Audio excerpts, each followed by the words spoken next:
Hello साथियों, नमस्कार। आज मैं आपके सामने एक फील्ड की बहुत ही कॉमन बीमारी लेके आया हूँ और जनरली इसमें लोग कंफ्यूज रहते हैं कि इस केस में मेस्टाइटिस होगा या फिर हीमोलेक्सिया है या हीमोगैलेक्सिया है। तो चलिए आपको एक एक करके तीनों में डिफरेंशियल डायग्नोसिस बताते हैं। तो सबसे पहले हीमोगैलेक्सिया की बात करें और हीमोलेक्सिया की बात करें तो इसमें क्या रहता है, मिल्क के साथ में ब्लड आता है। अब मिल्क के साथ में ब्लड आ रहा है, इसका मतलब जो आरबीसी है उसकी डायपेडेसिस कहीं ना कहीं हो रही है, जिसके चलते जो ब्लड है वो मिल्क के साथ में अडर से बाहर आ रहा है। तो हो सकता है कि इसमें माइनर कैपिलरीज जो रहती हैं उनमें डैमेज हो गया हो, तो उसके चलते ब्लड के साथ में इसमें मिल्क बिल्कुल भी नहीं आ रहा है एक थन से। तो इसमें हो सकता है कि जो कैपिलरीज हो उसमें डैमेज हो गया हो और उसके चलते जो ब्लड है जिसके थ्रू मिल्क बनना है तो वो मिल्क नहीं बन पा रहा है, डायरेक्ट वो ब्लड के थ्रू बाहर आ रहा है। तो क्लॉटिंग डिसऑर्डर भी हो सकता है कि अडर में इंजरी हुई हो जिसके कारण कैपिलरी डैमेज हुआ हो, उसके चलते ब्लड आ रहा हो। जबकि जो मेस्टाइटिस रहेगा, अगर हमें ब्लड उसमें भी मिल्क के साथ में आते हुए दिखता है तो मेस्टाइटिस भी हम सस्पेक्ट कर सकते हैं। लेकिन मेस्टाइटिस में इस केस में आपको टेम्परेचर बढ़ा मिलेगा, सिस्टमिक साइंस आपको नज़र आएंगे और साथ ही में आपको जो ब्लड है उसमें क्लॉट्स नज़र आएंगे। तो इस केस में हम क्लॉट्स नज़र नहीं आए, इसलिए हमने इसको मेस्टाइटिस की तरह ट्रीट नहीं किया। हमने इसको सिंपल इंजरी जो हुई है उसके लिए सस्पेक्ट किया और ट्रीट किया।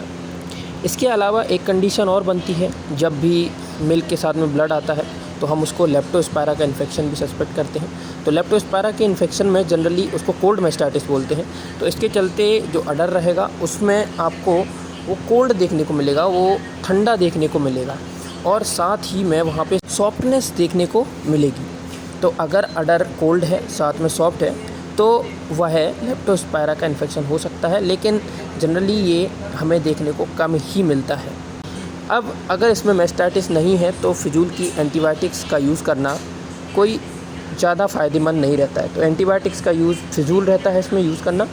साथ ही में आपको मैंने बताया कि ये मेस्टाइटिस का केस नहीं है, क्योंकि हमने इसको केवल इंजरी के चलते इसका ट्रीटमेंट किया और रिज़ल्ट भी हमको मिला। हमने इसका ट्रीटमेंट किया, उसके 5 दिन बाद इसके जो थन थे उनमें सूजन भी कम हो गई और साथ में ब्लड आना बंद हो गया।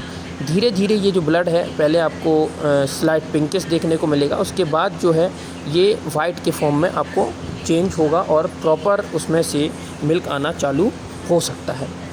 अगर आपने ट्रीटमेंट इसका टाइम पे स्टार्ट किया तो ये बहुत बड़ी चीज़ होती है कि जनरली इसका ट्रीटमेंट जो है टाइम से नहीं होता, इसीलिए ये जो कंडीशन है ये थन ख़राब कर सकती है। इसीलिए इसमें ट्रीटमेंट जो है आपको टाइम पे स्टार्ट करना होगा। अब इसमें हम चलते हैं ट्रीटमेंट के लिए। तो ट्रीटमेंट में जनरली इसमें कैपिलरी डैमेज है तो हम इसमें कोई भी जो हीमोस्टेट होता है उसका यूज़ कर सकते हैं, जैसे कि इथमसाइलेट है और ट्रेनेक्सामिक एसिड है, तो इन दोनों का यूज़ कर सकते हैं। साथ ही में विटामिन सी यूज़ कर सकते हैं। चूँकि इस केस में जो अडर है उसमें सूजन थी तो उसके लिए हमने इसमें ये गाय प्रेग्नेंट भी है तो हमने इसमें आइसोफ्लूइड का यूज़ किया है। ये जनरली कॉर्टिकोस्टेरॉयड है जो प्रेगनेंसी में मानते हैं कि ये सेफ़ है, इसको यूज़ किया। इसके अलावा हमने फ्रूसेमाइड का यूज़ किया जो कि रेडिमा और लेसिक्स के नाम से आता है, आप इसको यूज़ कर सकते हैं। अगर ब्लीडिंग बहुत ज़्यादा है तो उस केस में हम वैसोकॉन्स्ट्रिक्टर की हेल्प ले सकते हैं, जो कि एड्रेनालिन होता है जो कि डाइल्यूशन में आता है 1:1000 में, तो इसको 8 से 10 ml हमें सबक्यूटेनियस रूट से यूज़ कर सकते हैं। इसके अलावा इसको हम डायरेक्ट जिस अडर से ब्लड आ रहा है उसमें हम इन्फ्यूज़ भी कर सकते हैं। एक चीज़ और बताना मैं भूल गया कि ये जो ट्रेनेक्सामिक एसिड और इथमसाइलेट है इनका हम इंट्रा मेमोरी प्रिपरेशन भी यूज़ कर सकते हैं।